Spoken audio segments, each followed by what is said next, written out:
الرجيم بسم الله الرحمن الرحيم سيقول السفهاء من الناس ما واللهم عن قبلتهم التي كانوا عليها صدق اللہ العظیم۔ دوسرے پارے کی ابتدا تحویل قبلہ کے ذکر سے ہوتی ہے۔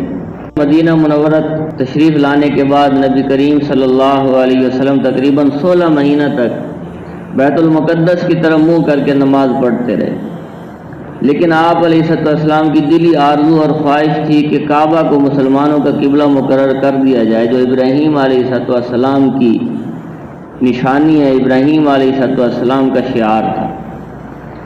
اللہ تعالیٰ نے آپ علیہ السلام کی اس خواہش کو پورا کیا اور تحویل قبلہ کا حکم نازل فرمایا۔ اس پر مشرکوں اور منافقوں نے بھی بہت سارے اعتراض کیے، لیکن سب سے زیادہ ان اعتراضات میں جو آگے تھے وہ یہود تھے۔ بظاہر وہ بڑے تعجب سے، لیکن حقیقت میں وہ اناد کی بنیاد پر کہتے تھے کہ انہیں کس چیز نے اس قبلہ سے پھیر دیا، ما واللہ من قبلتہم التی کانوا علیہا، انہیں کس چیز نے اس قبلہ سے پھیر دیا جس کی طرف رخ کر کے یہ پہلے عبادت کرتے تھے۔ اللہ تعالیٰ نے اپنے نبی کو حکم دیا کہ آپ فرما دیجئے کہ ساری سمتیں خواہ مشرق ہو یا مغرب اللہ ہی کی ہیں، قل للہ المشرق والمغرب۔ تو بس اسے اختیار ہے کہ جس سمت کو چاہے قبلہ مقرر فرما دے۔ تو گویا یوں کہا گیا کہ ساری سمتیں اللہ تعالیٰ کی ملکیت ہیں، کسی بھی جہت کو دوسری جہت پر، کسی بھی سمت کو دوسری سمت پر اپنی ذات کے اعتبار سے کوئی فضیلت حاصل نہیں ہے، اور نہ ہی کوئی جہت خود قبلہ بننے کی صلاحیت رکھتی ہے، بلکہ اللہ کے حکم سے قبلہ بنتی ہے۔ لہذا تحویل قبلہ کے بارے میں ان کے اعتراضات کی کوئی حقیقت نہیں ہے۔ یوں بھی اصل اہمیت کسی جہت کی طرف متوجہ ہونے کی نہیں، بلکہ اصل اہمیت اللہ کی طرف توجہ کو حاصل ہے۔ ان آیات کے مطالعہ سے اللہ تعالیٰ کے ساتھ حضور اکرم صلی اللہ علیہ وسلم کا حسن ادب بھی ظاہر ہوتا ہے کہ آپ شدت اشتیاق اور انتظار وحی میں بار بار آسمان کی طرف اپنی مبارک نگاہیں اٹھاتے تھے، مگر تحویل قبلہ کا سوال نہیں کرتے تھے۔ اللہ تعالیٰ قرآن میں فرما رہے ہیں کہ قد نرا تقلب وجہک فی السماء، کہ اے نبی صلی اللہ علیہ وسلم ہم آپ کا چہرہ آسمان کی طرف اٹھتا دیکھتے ہیں۔ تو اللہ کے نبی بار بار آسمان کی طرف دیکھتے تھے کہ کوئی وحی نازل ہو، کوئی اللہ کا حکم نازل ہو، لیکن آپ علیہ السلام مطالبہ نہیں کرتے تھے کہ شاید اللہ کا فیصلہ اور اس کی رضا عدم تحویل ہی میں ہو، کہ اس میں اللہ کی رضا نہ ہو جو میں خواہش کر رہا ہوں۔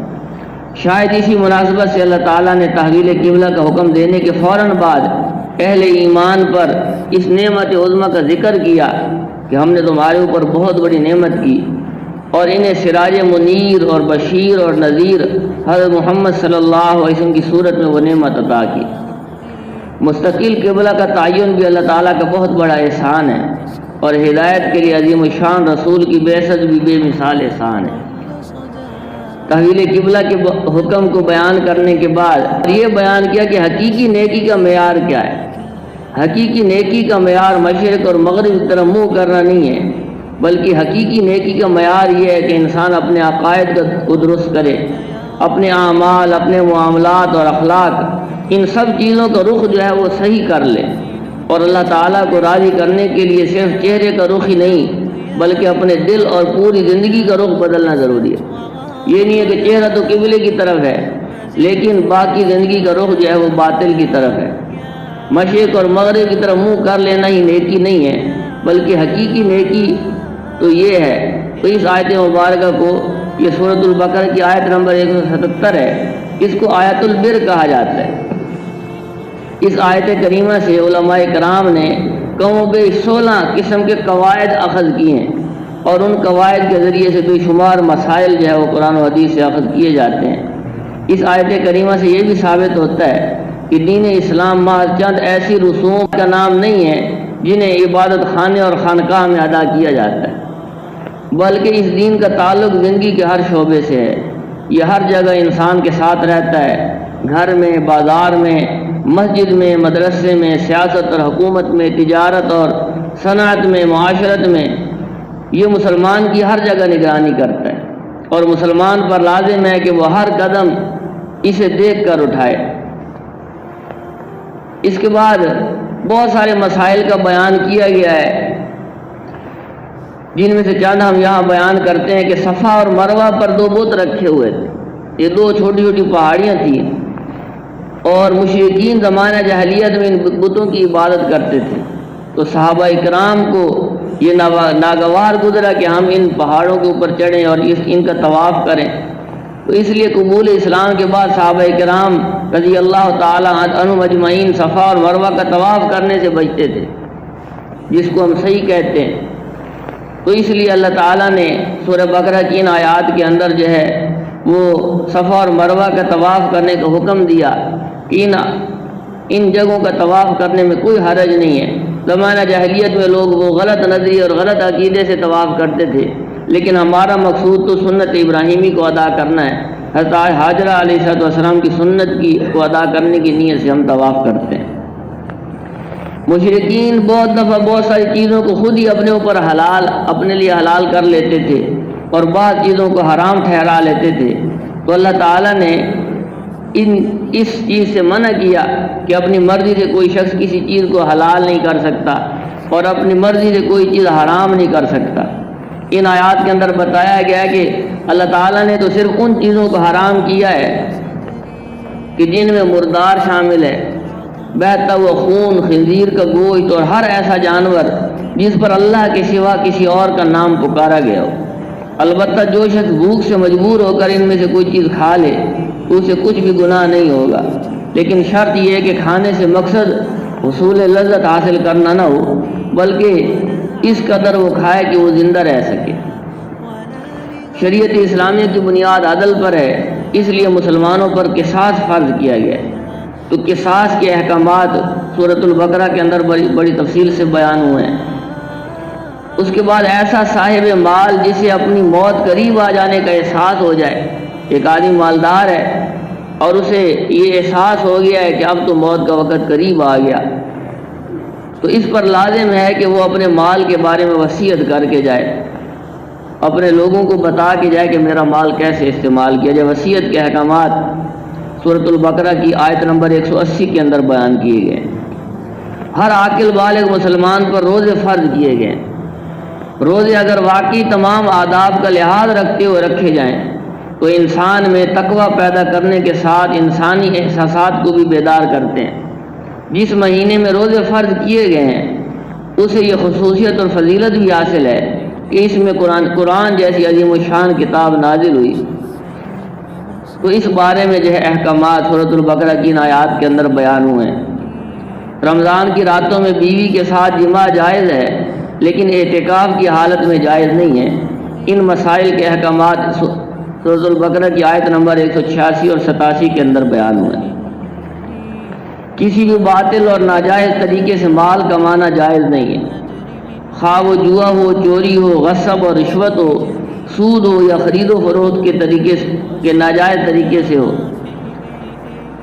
اسی طرح قمری تاریخوں کا استعمال فرض کفایہ ہے اور اسلامی شعار بھی ہے۔ کئی عبادات کا مدار ان کی معرفت پر ہے، تو اس کے بارے میں 189 نمبر آیت کے اندر احکامات بیان ہوئے۔ مسلمانوں پر جہاد اور قتال فرض ہے۔ جہاد کا مقصد اعلان کلمت اللہ ہے، اللہ کا کلمہ بلند ہو جائے، کیونکہ حق اور باطل، خیر اور شر کے درمیان ٹکراؤ ازل سے ہے اور ابد تک رہے گا، اس لیے جہاد بھی ہمیشہ سے ہے اور ہمیشہ رہے گا۔ مسلمانوں پر لازم ہے کہ وہ جہاد کے لیے ہمیشہ تیار رہیں اور دشمن کے سامنے کمزوری ظاہر نہ کریں، ورنہ جرم ضعیفی کی سزا مرگ مفاجات کے سوا کچھ نہیں۔ تو جہاد کی تفصیلی احکامات سورۃ البقرہ کے اندر بیان ہوئے ہیں۔ اسلام کے ارکان میں سے ایک اہم رکن حج ہے۔ اللہ تعالیٰ چاہتے ہیں کہ پوری دنیا سے مسلمان سال میں ایک مرتبہ مساوات کا عملی مظاہرہ کرتے ہوئے بلد حرام میں جمع ہو اور وہاں اس کے بتائے ہوئے طریقے کے مطابق حج کے مناسک اور اعمال ادا کریں۔ تو اللہ تعالیٰ نے حج کے احکامات بھی سورۃ البقرہ کے اندر ہمیں سکھائے ہیں۔ انفاق فی سبیل اللہ کی ضمن میں بتایا گیا کہ اہمیت اس بات کو حاصل نہیں ہے کہ کیا خرچ کیا جاتا ہے، اصل اہمیت اس امر کو حاصل ہے کہ کہاں خرچ کرنا چاہیے اور کس نیت سے خرچ کیا جاتا ہے۔ لہذا اللہ کے دیے ہوئے مال اور جان کو صحیح مصرف پر خرچ کرنا بہت ضروری ہے۔ جو شخص مرتد ہو جائے اس کے سارے اعمال ضائع ہو جاتے ہیں اور وہ جہنم کا حقدار بن جاتا ہے، اور دنیا میں اس کی سزا یہ ہے کہ اگر وہ سمجھانے کے باوجود باز نہ آئے تو اسے قتل کر دیا جائے۔ تو مرتد کے احکامات آیت نمبر 217 کے اندر بیان ہوئے ہیں۔ اسی طرح شراب اور جوئے کے متعلق کچھ احکامات آیت نمبر 219 میں بیان ہوئے ہیں۔ بعد اجتماعی بیماریوں کی نشاندہی کے بعد خاندانی مسائل بیان کیے جا رہے ہیں، کیونکہ خاندان ہی ایک اچھے معاشرے کی بنیاد ہے۔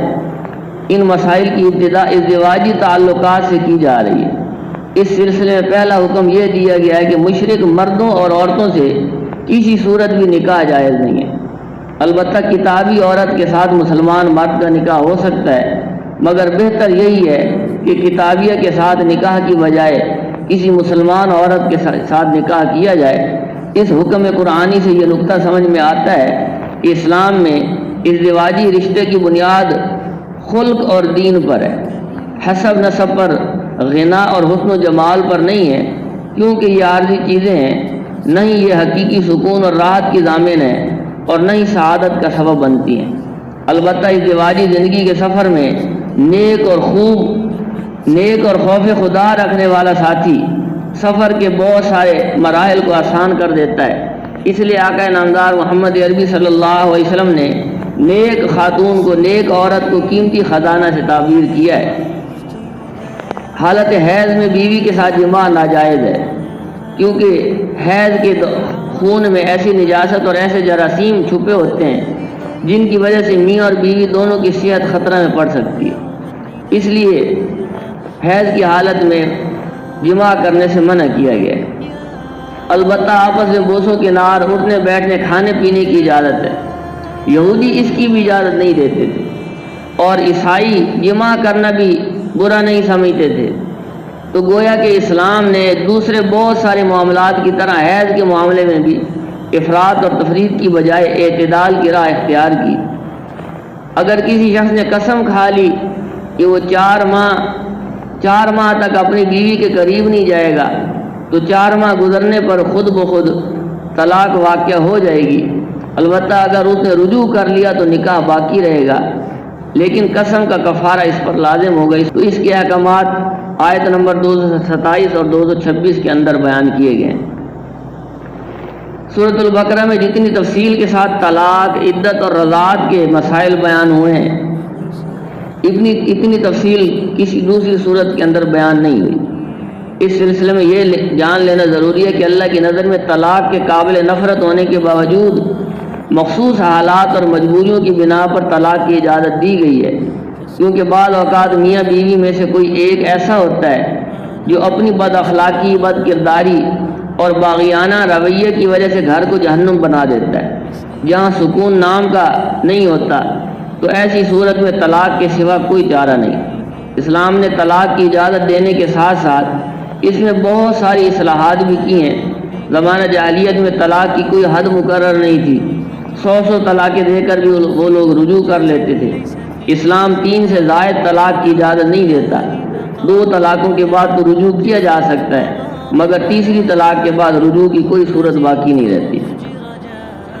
شوہر نے مہر کی صورت میں بیوی کو جو کچھ دیا ہے اسے واپس لینے کی اجازت نہیں ہے۔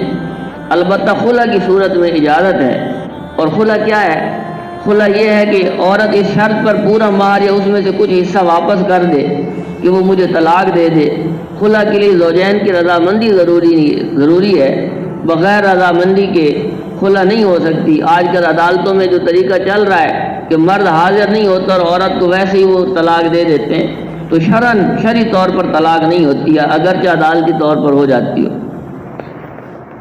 اگر طلاق یافتہ عورت کسی دوسرے مرد سے نکاح کر لے مگر کسی وجہ سے اس کے ساتھ بھی نباہ نہ ہو سکے، اور پھر وہ دوسرا مرد اس عورت کو طلاق دے دے، تو اب یہ پہلے شوہر کے لیے دوبارہ حلال ہو جائے گی، تو اس کو حلالہ کہا جاتا ہے۔ لیکن آج کل حلالہ کے نام پر جو ڈرامہ کیا جاتا ہے، اس کے کرنے والے اور کرانے والے دونوں پر حدیث مبارکہ کے اندر لعنت کی گئی ہے۔ یہ تو فطرتی طور پر اگر ایسا ہو جائے کہ وہ دوسرا مرد بھی اسے طلاق دے دے یا فوت ہو جائے تو پھر پہلے کے لیے حلال ہوگی، لیکن مصنوعی طور پر جان بوجھ کر ایسا کرنا، اس کو حدیث شریف کے اندر منع کیا گیا ہے۔ طلاق کے بعد عورت کو مال اذیت سے دوچار کرنے کے لیے اسے دوبارہ رجوع کر لینا اور پھر دوبارہ طلاق دے دینا، اس سے منع کیا گیا ہے۔ طلاق ہو جائے یا شوہر کی وفات کا سانحہ پیش آ جائے تو دونوں صورتوں میں عورت پر عدت کرنا جائے، عدت پوری کرنا لازم ہے۔ عدت طلاق 3 حیض ہے، تقریباً 3 مہینے، جبکہ عدت وفات جو ہے وہ 4 مہینے اور 10 دن ہے۔ اگر عورت کا خاوند فوت ہو جائے تو 4 مہینے اور 10 دن جو ہے وہ عدت پوری کرے گی۔ جو عورت زمانہ عدت میں ہو اس سے نکاح کے بارے میں عہد و پیمان لینا منع ہے۔ ایک عورت عدت میں ہے، اس کا خاوند فوت ہو گیا یا اسے طلاق ہو گئی تو آپ عدت کے دوران اس کے ساتھ نکاح کی باتیں نہیں کر سکتے۔ اس کے نکاح کے بارے میں یا کوئی مرد یہ تمنا رکھتا ہو کہ میں نے اس عورت سے نکاح کرنا ہے تو جب عدت پوری ہو جائے گی تو پھر جو ہے وہ نکاح کے بارے میں بات کی جائے گی۔ البتہ دل میں خواہش رکھنے اور اشارہ کنایہ میں اپنی خواہش کے اظہار کی اجازت ہے۔ خاندان اور معاشرے کی اصلاح اپنی جگہ بے حد اہمیت رکھتی ہے، لیکن اس کے لیے حق اور حق کے انصار اور اعوان کی بقا ضروری ہے۔ جہاد کا مقصد حق اور حق کے علم برداروں کی بقا ہے، اس لیے قرآن کریم میں جہاد پر بڑا زور دیا گیا اور موت کے ڈر سے جہاد سے راہ فرار اختیار کرنے والوں کی شدت سے مذمت کی گئی ہے۔ اس بارے میں 2 واقعات سورۃ البقرہ کے آخر میں بیان ہوئے ہیں۔ ایک قصہ جو ہے ایسی قوم کا ہے جو طاعون کی بیماری پھیل جانے کے بعد موت کے ڈر سے گھروں کو چھوڑ کر بھاگ کھڑی ہوئی تھی، لیکن یہ فرار انہیں موت سے بچا نہ سکا۔ تو اس قصہ سے یہ سبق ملتا ہے کہ کوئی تدبیر انسان کو تقدیر سے نہیں بچا سکتی۔ انسان جتنے بھی طریقے اختیار کرے، اللہ نے جو تقدیر میں لکھ دیا ہے، جس ذریعے سے انسان کی موت لکھی ہے اسی ذریعے سے ہوگی۔ دوسرا قصہ بنی اسرائیل اور حضرت لوط علیہ السلام کا ہے، جن کی قیادت میں جہادی صفات سے مالا مال تھوڑے سے لشکر نے اپنے سے کئی گنا بڑے لشکروں کو شکست دی۔ یہ قصہ ایسا تھا کہ خود بنی اسرائیل کے بھی صرف چند لوگوں کو اس کے بارے میں معلومات تھی، عوام اس سے بے خبر تھے۔ نبی امی صلی اللہ علیہ وسلم کی زبان اقدس سے تاریخ کی اس پرانی داستان کو بیان کرنا اس بات کی دلیل ہے کہ آپ صلی اللہ علیہ وسلم کا رابطہ اس ذات سے ہے جس کی نظر سے تاریخ کی کوئی بات چھپی ہوئی نہیں، اور یہ کہ آپ واقعی سچے رسول ہیں۔